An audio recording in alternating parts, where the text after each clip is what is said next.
अस्सलाम वालेकुम friends, video में खुश आमदीद। दोस्तों, हमारे यहाँ अक्सर नौजवान और बूढ़े लोग ये सवाल करते नज़र आते हैं कि ये इस्माइली, आगा खानी और बोहरी में क्या फ़र्क है और इनकी तारीख़ क्या है।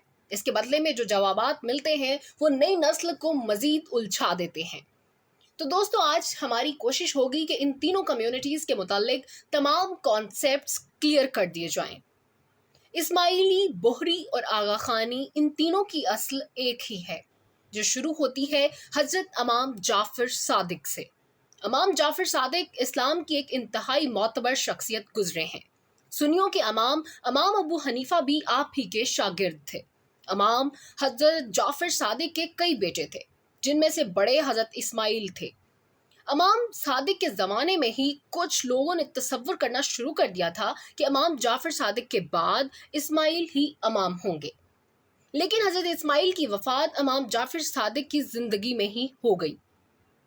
इमाम जाफ़र सादिक बाज़ लोगों के इस अक़ीदे को जानते थे कि वो इस्माइल को ही इमाम समझते हैं।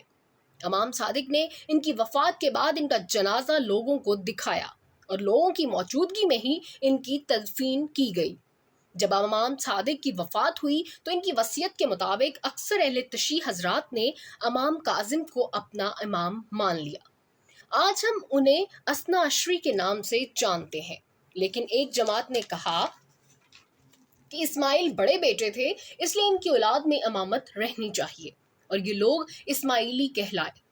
जिन लोगों ने इमाम सादिक के बाद इमामत को हज़रत इस्माइल की नस्ल में मान लिया, तो आगे चल के एक वक्त आया कि एक शख्स मेहदी को मिस्र में हुकूमत मिली, जहां पर उन्होंने खिलाफत फातिमी की बुनियाद रखी।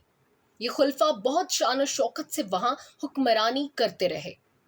काहिरा शहर और जामियातुल अज़हर की बुनियाद इन्हीं इस्माइली खुलफा ने रखी थी।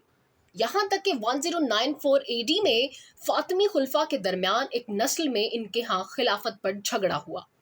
दोस्तों, मुस्ताली और नज़ार दो भाई थे। लोगों में दो गिरोह बने। एक ने मुस्ताली को इमाम मान लिया और दूसरों ने नज़ार को अपना इमाम माना। मुस्ताली को मानने वालों को मुस्तालिया कहा जाता है, जो कि आजकल पाकिस्तान और इंडिया में बोहरा या बोहरी के नाम से मशहूर हैं, और नज़ार के मानने वालों को नज़ारिया कहा जाता है, जो आजकल के सब कॉन्टिनेंट के आगा खानी हैं। लेकिन चूंकि खिलाफत मुस्ताली को मिली तो निज़ारी यानी आगा खानी फरार होकर ईरान आए और कसवान नामी शहर को अपना ठिकाना बना लिया, जहां कई बरस तक इन्होंने शान और शौकत के साथ हुक्मरानी की। हसन बिन सब्बाह के दौर में इन्हें अरूज हासिल हुआ, जिसकी फदाइन की तहरीक बहुत कामयाब रही और पूरी सरजमीन ईरान में अपनी दहशत बिठा दी। बाद में इनके इमाम हसन अली ज़ाकरा आए, जिन्होंने ज़ाहरी शरीयत को ख़त्म कर दिया और सिर्फ बातनी शरीयत बरकरार रखी। यही वजह है कि आगा खानियों को फ़िरका बातनिया भी कहा जाता है। दोस्तों, दूसरी तरफ बोहरियों की खिलाफत मिस्र में एक तवील अरसे तक कायम रही, लेकिन सलीबी जंगों के ज़माने में सलाहुद्दीन अयूबी ने पै दर पै हमलों के बाद इस हुकूमत को ख़त्म कर दिया। जब इनकी यहाँ हुकूमत ख़त्म हुई तो बोहरी जमात ने हिंदुस्तान और यमन को अपना मस्कन बना लिया। बाद में इनमें कई फ़िरके हुए, लेकिन इंडो पाकिस्तान में ज़्यादातर दाऊदी बोहरी कम्युनिटी पाई जाती है। ये कम्युनिटी ज़्यादातर कारोबारी अफराद पर मुश्तमिल है और पाकिस्तानी मुआशरत में अहम किरदार अदा कर रही है। इन्हें इनके मखसूस लिबास से बाइसानी पहचाना जा सकता है। फ्रेंड्स, अब वापस आते हैं आगा खानियों की तरफ। आगा खानी एक तवील अरसे तक ईरान में मुकीम रहे।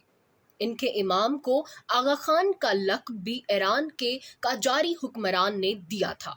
शाह ईरान ने आगा खान को किरमान के करीब महल्लात नामी एक जगह पर एक वसी जागीर भी अता कर रखी थी, लेकिन अंग्रेज़ों के दौर हुकूमत में आगा खान अव्वल ने ईरानी काजारी सल्तनत के खिलाफ बगावत कर दी।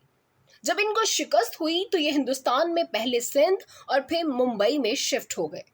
अंग्रेज़ों ने इसे सर का खिताब दिया और बहुत इज्जत और तकरीम की। दोस्तों, क्या में पाकिस्तान में आगा खानी कम्युनिटी की खिदमत काबिल ज़िक्र हैं। आगा खान स्वयं 1906 से 1912 तक मुस्लिम लीग के सदर भी रहे। सब कॉन्टिनेंट के मुसलमानों के लिए सबसे बड़ा कारनामा जो आगा खान की तरफ से था वो अलीगढ़ यूनिवर्सिटी की तामीर में अहम किरदार अदा करना है। दोस्तों, इस वक्त आगा खानियों के इमाम प्रिंस करीम चहारम हैं। इनका बनाया गया आगा खान ट्रस्ट सारी दुनिया में फलाही कामों के लिए मशहूर है। प्रिंस करीम आगा खान और इनके फिरके के लोग बेहद जिद्दत पसंद हैं और मॉडर्न तरीके पर जीना पसंद करते हैं। माना जाता है कि सर आगा खान के पास बेशुमार दौलत है, लेकिन वो इसका इस्तेमाल अरब के लोगों की तरह नुमाइश नहीं बल्कि फलाही कामों के लिए करते हैं। दोस्तों, इंडिया और पाकिस्तान में जगह जगह आगा खान के नाम से स्कूल्स और हॉस्पिटल्स मौजूद हैं। प्यारे दोस्तों, उम्मीद है आपको ये इंफॉर्मेटिव वीडियो बहुत पसंद आई होगी। अपनी राय नीचे कमेंट सेक्शन में जरूर शेयर कीजिएगा।